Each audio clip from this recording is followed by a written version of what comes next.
야생 동물 학자들이 이 코뿔소에 관해서 연구를 하는 과정 속에서 몇 가지 실험을 했는데요. 그 중에 제가 본 한 가지 실험이 인상적이었습니다. 아프리카 초원에 초저녁 이제 어두워지기 시작할 무렵에 이제 모닥불을 피워두면 어디에서 나타났는지 코뿔소가 달려와 가지고 그 불을 발로 밟아서 끄는 거였습니다. 그게 한 차례면 우연의 일치겠지만 여러 차례 계속 반복해서 모닥불을 피울 때마다 어디에선가 나타나서 코뿔소가 그냥 불을 꺼버리는 겁니다. 그러니까 이게 본능이겠죠. 이 다른 짐승들에 비해서 이 코뿔소는 피부의 두께가 두꺼워가지고 그냥 가시덤불 같은데 막 주저앉아도 전혀 다치지를 않는다고 하거든요. 불의 그 뜨거움을 모르기도 하겠지만 왜인지는 모르겠지만 코뿔소는 그런 습성을 가지고 있습니다. 오늘 본문에 바로 그런 코뿔소 같은 사람들이 등장을 합니다. 바울과 바나바가 열심히 복음을 전했습니다. 지금껏 살펴본 것처럼 바울과 바나바의 전도는 이방인 중심의 복음 사역이었습니다. 그리고 그 결실들이 곳곳에서 나타나게 되면서 바울과 바나바가 들렀던 지역마다 이제 교회가 생기기 시작했습니다. 이때 이 유대에서 온 사람들이 있었는데 그들은 법을 들고 나왔습니다. 그 법이라는 게 구체적으로 뭐였습니까? 할례에 관한 거였습니다. 할례의 문제를 제기하면서 다툼이 시작이 됐습니다. 여러분, 할례가 뭡니까? 하나님께서 이스라엘 백성 중에 사내 아이가 태어나면 낳은 지 8일째 되는 날 8일 만에 아이의 생식기의 포피를 베어내는 그것이 이제 할례입니다. 유대인들이 문제 삼은 건 그 할례의 문제였는데요.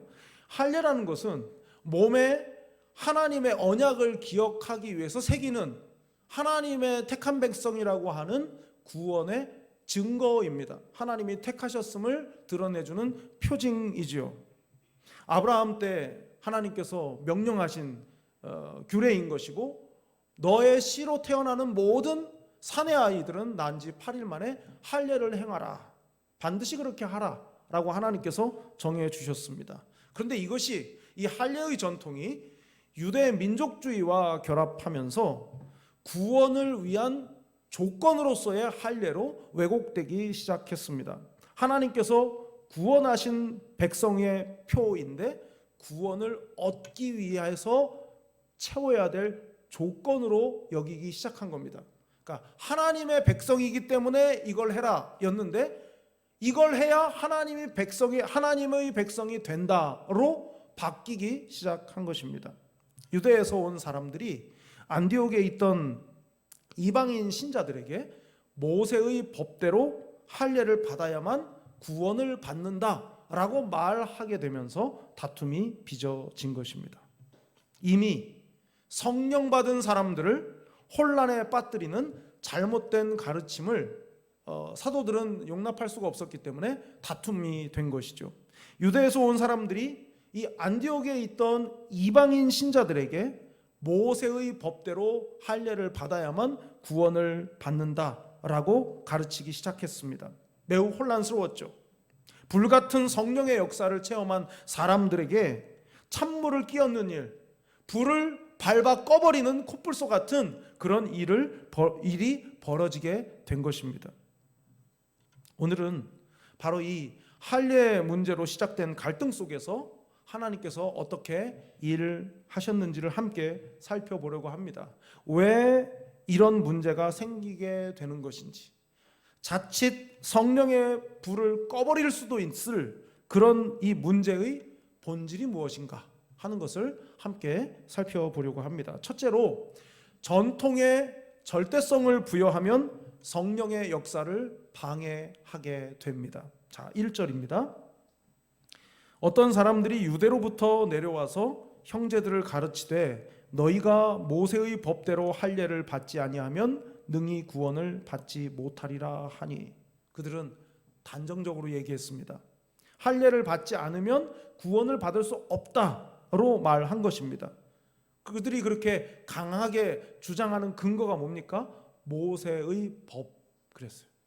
이 모세의 법, 이 법이라는 말이요, 그냥 이렇게 이해하시면 됩니다. 그 사람이 살아가는 법, 그 여자가 살아가는 법, 그랬을 때 그 법은 어떤 법 조항을 얘기하는 게 아니죠. 어떤 삶의 방식 혹은 그 사람의 습관, 관습, 그런 걸 말하는 거거든요. 여기서 모세의 법이라고 하는 이 법이란 단어를 누가는 에토스라는 말을 썼습니다. 이 에토스라는 말은 영어 성경에 어떻게 되냐면 매너, 커스텀 이렇게 되어 있습니다. 전통이고 관습인 거죠. 법이 아니란 말이에요. 율법이 아니란 말입니다. 누가가 그렇게 기록을 했어요. 그것 때문에 이것은 어떤 율법으로 보는 것이 아니라 관습으로 봐야 되는 것인데, 사람들은 관습으로 생각하지 않고 법으로 주장하면서 다투게 된 것입니다. 근데 이 다툰다는 것도 그냥 가벼운 의견의 어떤 그 논쟁이 아니라, 이것은 요즘으로 말하면 권력을 상대로 투쟁을 벌이는 데모 같은 겁니다. 그런 단어가 쓰였습니다. 그러니까 이것은 정말 아주 심각하고 치열한 다툼이었다는 뜻이 됩니다. 유대인들에게는 할례 문제는 목숨과 같은 일이니까 그럴만한 일이 벌어진 것이죠. 이 어마어마한 싸움이 왜 생긴 것인가? 한마디로 말하면 잘못된 열심, 잘못된 열심 때문에 생긴 싸움입니다. 법이 아닌 관습의 절대성을 부여하니까, 그릇된 동기가 동력이 되니까 무서운 힘으로 서로 달려들게 되고 싸우게 된 것입니다. 분명히 예수님이 오시기 전까지는 할례가 필요했죠. 그러나 주님께서 오시면서 구원에 관련해서 너무나 분명하고 또렷하게 한 가지 길만을 말씀하고 있지 않습니까? 오직 예수 그리스도를 믿음으로만 구원에 이르는 겁니다. 사람들이 오해를 많이 해요. 믿음에다가 뭘 더해야 되는 줄 압니다. 신천지 같은 경우는 깨달아야 된다라는 말을 하죠. 깨달아야 구원받는다고 말합니다. 성경 어디에도 깨달아야 구원받는다는 말씀은 없습니다. 예수 그리스도를 믿음으로 구원을 받는 거죠. 믿음 외의 그 어떤 조건도 구원에 영향을 끼치지 않습니다. 오직 믿음으로만 구원에 이를 수 있는 것이죠. 아무리 열정이 대단해도 그것이 믿음에 근거한 것이 아니라면 상관이 없다, 그런 말이 됩니다. 유대인들은 믿음으로 받아들이지 않고 오히려 복음이 증거되는 과정 속에서 할례의 규례를 더 강화시켜 나가려고 일부 했었던 것이고, 그래서 문제가 생긴 것입니다. 신앙생활을 오래 하다 보면 자신도 모르게 굳어지는 것들이 있어요. 내 안에 굳어지는 것들, 때론 신앙이 아닌 관습 또는 익숙함이 나만의 방식으로 굳어지게 되면서 거기에 스스로 절대성을 부여할 때가 있습니다. 내 방식이 맞고 또 내 생각만 맞다고 확신하면 그때부터는 남이 보이지 않고 다른 사람의 의견이 들리지 않습니다. 그것이 심각한 이유는 성령의 역사를 방해할 수 있기 때문입니다.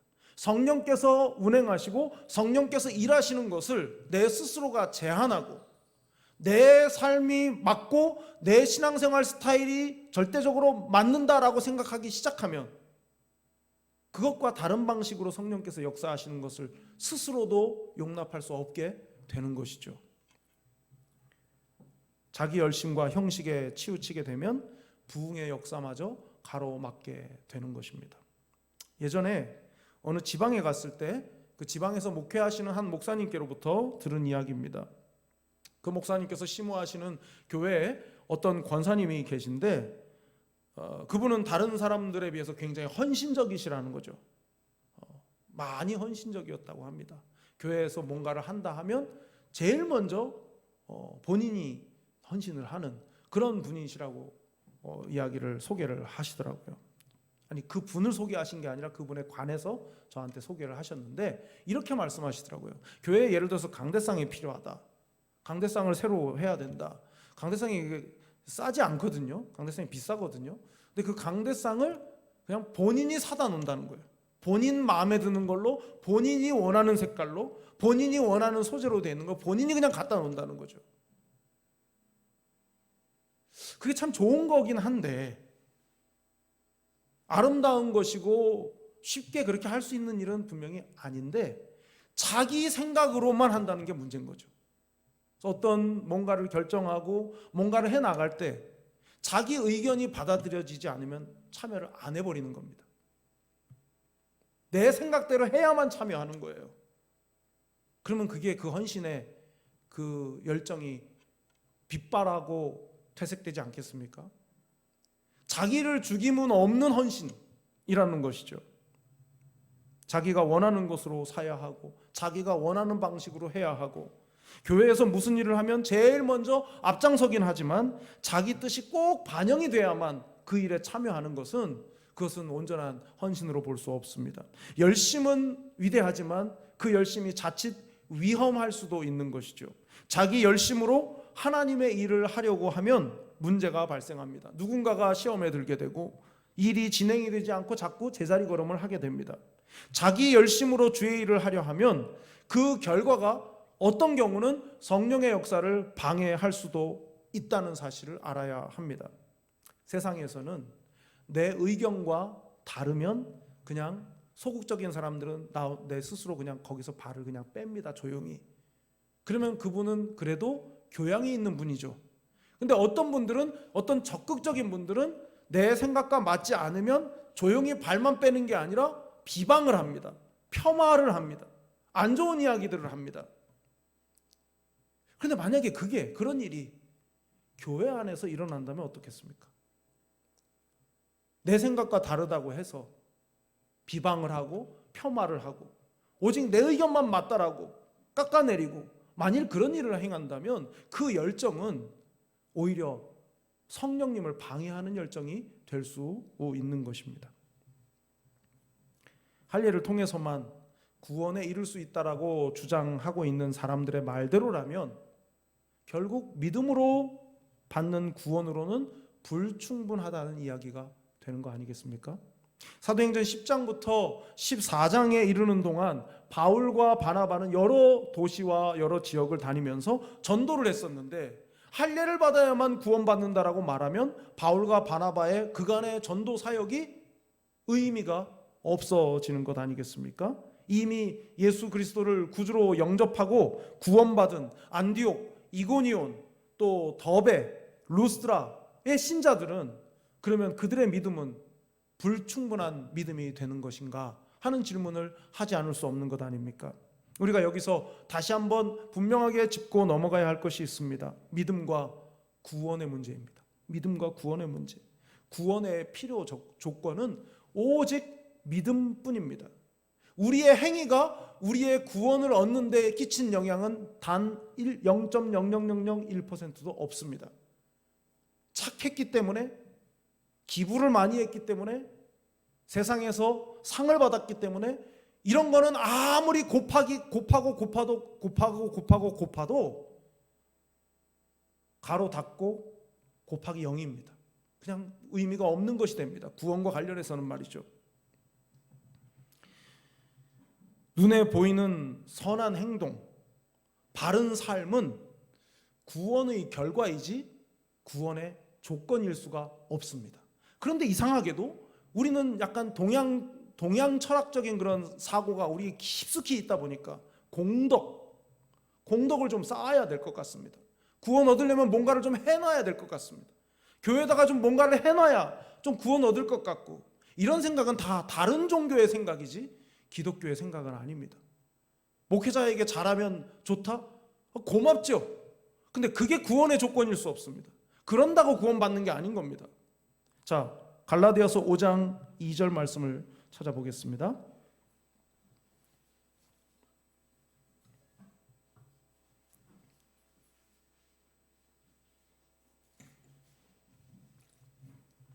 갈라디아서 5장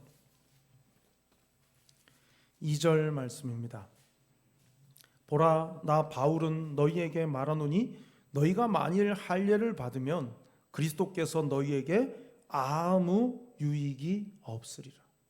할례를 주장하는 것 자체가 결과적으로 예수를 부인하는 것이다 라고 바울은 강하게 말했습니다. 갈라디아 교회 안에 있던 이방인 신자들 가운데에는 유대인들이 할례를 꼭 받아야 된다라는 주장을 들으면서 내가 성령 받고 예수 그리스도를 구주로 믿음으로 구원 받았으면서도 할례를 저렇게 유대인들이 말하는데 진짜 받아야 되는 거 아니야? 라는 생각들을 하고 있었습니다. 여러분 한번 생각해 보십시오. 태어난 지 8일 된 아이가 할례를 받는 것과 성인이 할례를 받는 것은 다른 얘기입니다. 나중에 예수님을 믿고 성인이 되어서 예수님을 만나고 예수님을 믿은 다음에 신앙생활을 하는데 어느 날 갑자기 유대 신자들이 들어와 가지고 가르치기 시작하는데 그들이 할례를 받아야 된다라고 말했을 때 받아야 되는가? 저 사람들 다 할례 받았다고 하는데 받아야 되는가?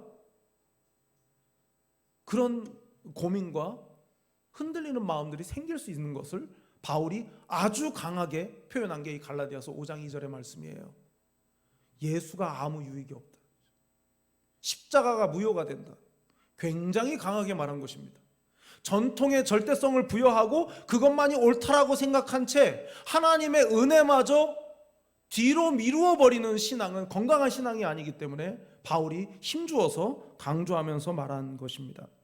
하나님의 은혜가 빠진 인간적인 열심은 성령님의 일하심을 오히려 방해하고 하나님께서 구원하신 사람들의 존재를 부정하는 것이 되고 말기 때문입니다. 여러분은 어떠십니까? 여러분의 열정과 열심은 누구를 위한 것입니까? 주님의 일을 하면서도 나만의 관습을 절대화시켜서 성령님의 일하심을 방해했던 때는 혹시 없으셨습니까? 연약한 인간인 우리는 언제든 틀릴 수 있습니다. 아무리 40년 된 경력이라 할지라도 틀릴 수 있다는 겁니다. 50년 동안 내가 그런 패턴으로 신앙생활을 했지만 그게 하나님이 기뻐하시지 않을 수도 있다는 생각을 할 수 있어야 합니다. 공동체의 전통이라 할지라도 하나님 앞에서 잘못된 인간의 전통일 수 있음을 늘 생각하면서 겸손하게 사명을 감당해야 합니다. 성령께서 일하시도록 언제든지 우리의 주장을 내려놓을 수 있어야 할 것입니다. 전통의 절대성을 부여하는 것이 성령의 일하심을 방해한다는 걸 안다면 둘째로 하나님께서 하신 일을 되짚어 보아야 합니다. 자, 7절부터 11절입니다. 많은 변론이 있은 후에 베드로가 일어나 말하되 형제들아 너희도 알거니와 하나님이 이방인들로 내 입에서 복음의 말씀을 들어 믿게 하시려고 오래전부터 너희 가운데서 나를 택하시고 또 마음을 아시는 하나님이 우리에게와 같이 그들에게도 성령을 주어 증언하시고 믿음으로 그들의 마음을 깨끗이 하사 그들이나 우리나 차별하지 아니하셨느니라. 그런데 지금 너희가 어찌하여 하나님을 시험하여 우리 조상과 우리도 능히 매지 못하던 멍에를 제자들의 목에 두렸느냐. 그러나 우리는 그들이 우리와 동일하게 주 예수의 은혜로 구원받는 줄을 믿노라 하니라. 아멘. 그릇된 열심은 성령께서 하시는 일을 방해합니다. 반대로 성령께서 하시는 일에 적극적으로 동참하는 사람의 열정은 오히려 방해하는 세력들을 잠재울 수 있습니다. 할례를 주장하는 유대인들과 또 바나바와 바울을 비롯한 이방인 신자들 간의 팽팽한 줄다리기가 한창일 때 한 사람이 발언을 하기 시작했습니다. 다름 아닌 베드로입니다. 7절 이하에 조금 전에 읽은 말씀이 베드로가 한 말인데요.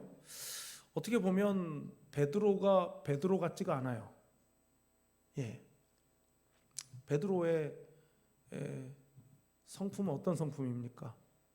남이 말하는 걸 끝까지 듣는 사람이 아닙니다. 그 말이 끝나기도 전에 뻘떡 일어나는 사람이 베드로죠. 근데 7절에 나와 있잖아요. 많은 변론이 있은 후에 다른 사람들이 이 말이 옳다 저 말이 옳다 한참 얘기하는 걸 다 들어보고 그리고 베드로가 말하기 시작합니다.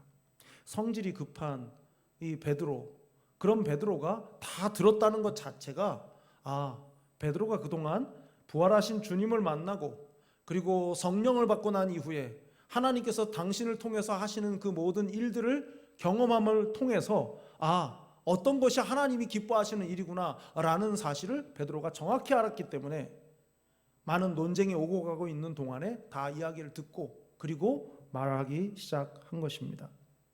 무엇이 베드로를 이렇게 다르게 했을까? 역시 성령님의 일하심 아닙니까? 베드로 자체가 경험했었잖아요. 요바에서 무두장이 시몬의 집에 있을 때 성령께서 하나님께서 보자기 환상을 통해서 잡아먹으라 하는 그 일이 있었기 때문에 이 베드로는 알고 있는 것이죠. 하나님이 무엇을 기뻐하시는지 무엇을 원하시는지를 말입니다. 어쨌든 베드로는 하나님이 하시는 일에 대한 안목을 갖게 되었어요. 그래서 베드로가 일어나서 한 말을 보면 이런 얘기를 합니다. 첫째로 하나님이 이방 사람들에게 복음을 전하게 하려고 나를 선택했다. 성령께서 증언해 주셨다. 그리고 저들의 마음을 성령께서 깨끗게 하셨다. 그리고 가장 결정적인 중요한 한마디가 뭡니까? 차별하지 않고 그들이나 우리나 똑같이 믿음으로 구원하신다. 베드로가 그렇게 말했습니다. 7절과 9절이 가진 의미는 매우 중요한데 그 중에서도 특히 주목해야 될 말이 8절에 마음을 아시는 하나님, 9절에 믿음으로 그들의 마음을 깨끗이 하사. 이 마음에 관련된 부분입니다. 마음에 대해서 말했어요. 이 마음을 뜻하는 헬란 말이 카르디아입니다. 카르디아, 의학 용어로도 쓰이죠. 카디악 어쩌고저쩌고 이렇게 하더라고요.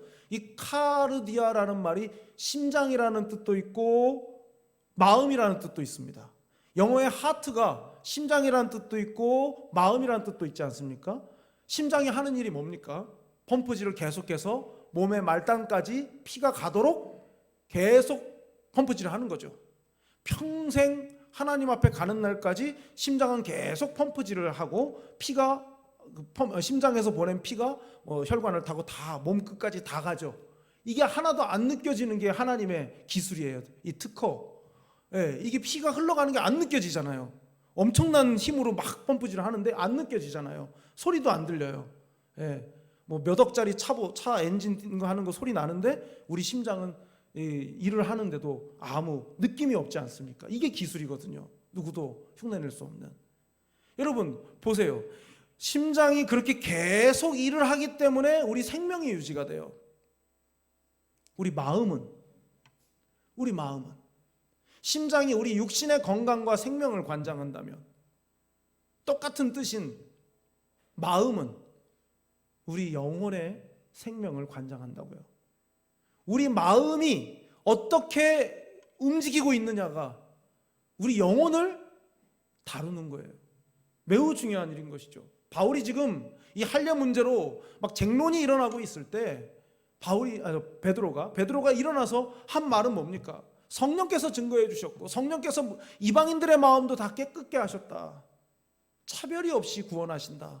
그 말 아니겠습니까? 여러분 우리가 잘 생각해 봐야 됩니다. 온갖 더러운 것으로 우리 마음이 황폐화되어 있고 엉망이 되어 있는 상태를 계속 유지하고 간다면 아무리 겉이 멀쩡해도 심장에 문제가 생기면 생명이 위태로운 것처럼 아무리 겉이 멀쩡해도 우리의 마음이 깨끗하지 않다면 우리의 영혼은 병들 수밖에 없는 것 아니겠습니까? 그것을 유대인들에게만 하신 것이 아니라 이방인들에게까지 똑같이 하나님께서 성령께서 깨끗게 하셨다라고 베드로가 말했습니다. 7절부터 9절에 의하면 유대인 가운데서 나를 택하셨고 그들에게 성령을 증언하게 하셨고 그들의 마음을 깨끗하게 하셨습니다. 하나님께서 그간의 나를 통해서 이들을 통해서 하나님이 어떤 일을 하셨는지를 베드로가 되짚어 본 것입니다. 하나님이 어떻게 일하셨는가를 되짚어 보니까 성령께서 그렇게 역사하셨고 이방인들에게도 구원이 임했다라고 말하는 거죠. 바울은 또 어떻게 말하는가? 로마서 2장 29절을 찾아보겠습니다. 로마서 2장 29절입니다. 로마서 2장 29절 말씀입니다.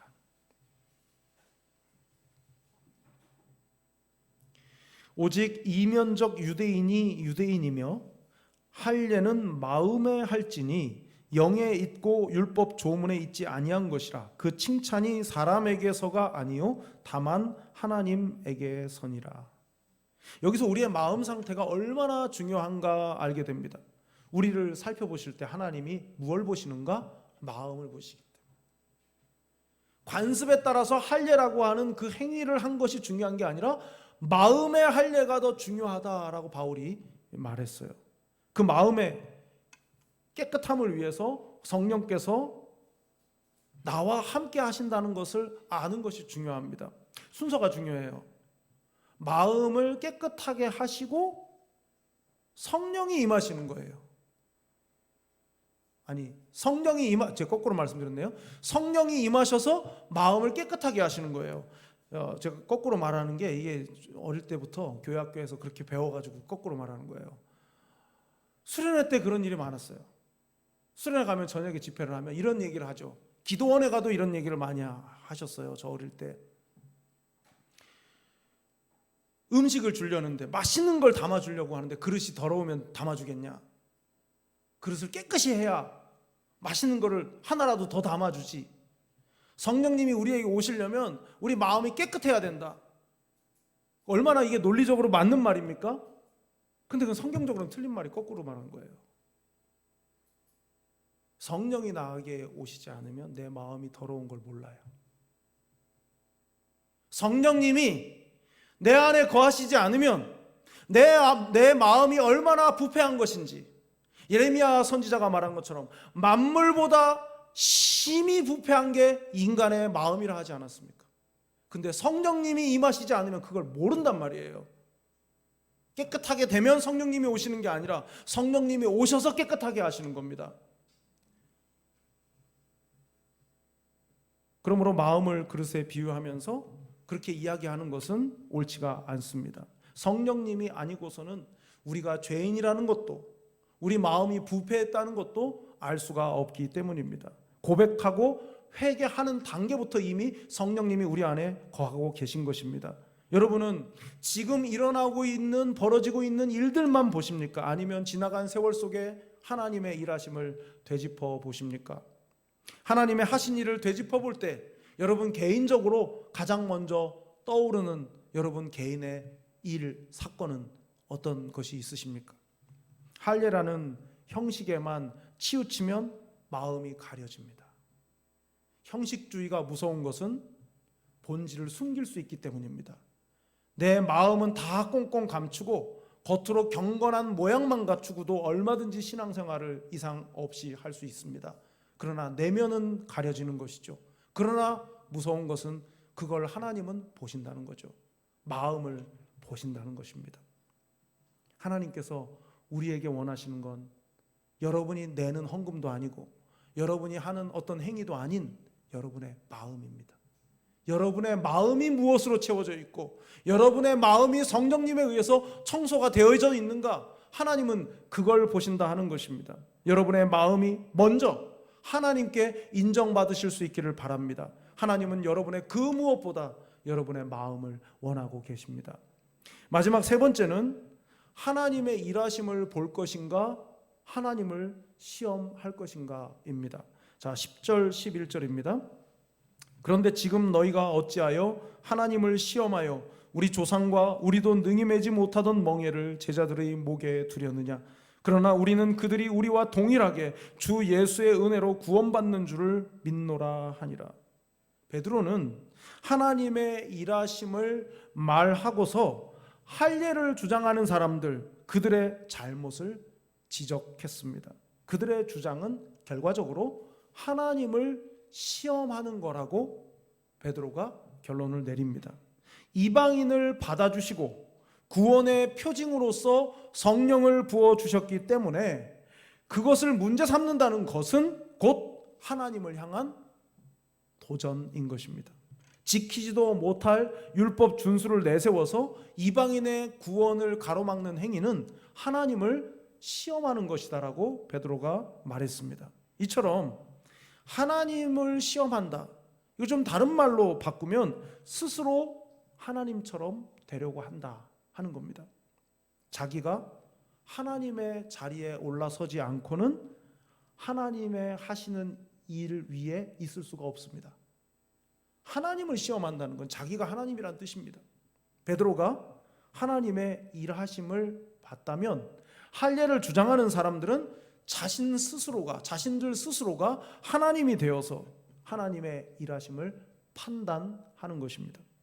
여러분은 평소 하나님처럼 되려고 하시지는 않을 겁니다. 이 중에 여기 있는 분들 중에 어느 누가 내가 하나님처럼 돼야지, 내가 하나님의 자리에 올라가야지 그렇게 생각하거나 말하는 사람이 누가 있겠습니까? 아무도 없을 겁니다. 하지만 하나님의 하시는 일을 판단한다면, 하나님의 성령님의 행하시는 일을 판단한다면 그것이 곧 하나님을 시험하는 것이고 하나님의 자리에 오르려고 하는 것입니다. 오래전에 한 TV 시사 프로그램에서 본 기억이 있는데요. 한 여자분이 자기가 재림 예수라고 주장을 했어요. 내가 예수다. 내가 재림한 예수다. 근데 이제 그것을 사람들에게 이제 알리는데요. 한편으로는 참 어이가 없다 그렇게 보이다가 계속 보다 보니까 저 사람 참 불쌍하다 이제 그런 생각까지 하게 됐었습니다.